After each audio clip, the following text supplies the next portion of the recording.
Olá, caro amigo, tudo bem? Aqui é o professor Wander e vamos a mais uma aula rápida do nosso curso básico de eletrônica. Nesta aula vamos ver o transistor bipolar PNP. Vamos ter uma ideia de como funciona esse transistor. Lembrando, o transistor é um elemento que serve para amplificação de corrente, amplificação de sinais.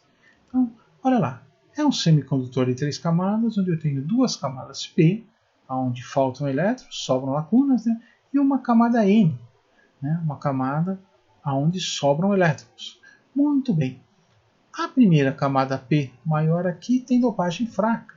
A camada N, dopagem normal. E a camada P, dopagem forte, né? Então, devido a esta distribuição que eu tenho 2 camadas de depressão, uma mais larga e uma mais fina.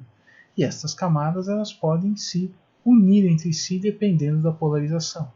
Tá? Isso nos permite o quê?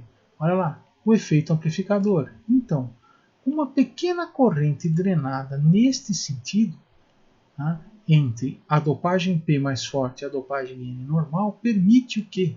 Olha lá, permite uma grande corrente que circule, tá, aonde?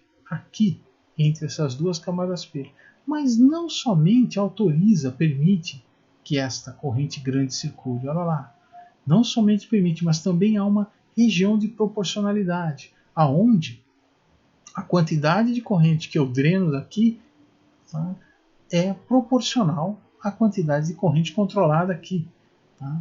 Sempre que a quantidade de corrente controlada é maior do que a quantidade de corrente drenada. Então, esta é a ideia do efeito amplificador no transistor PNP. Né? Olha lá, como polarizar, como é que funciona o transistor PNP.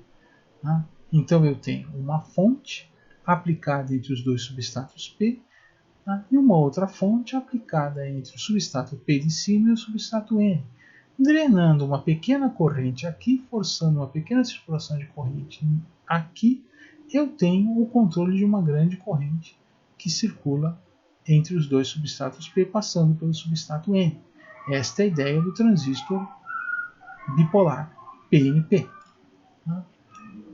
Na próxima aula vamos polarizar o transistor PNP e ver um pouco mais como ele funciona.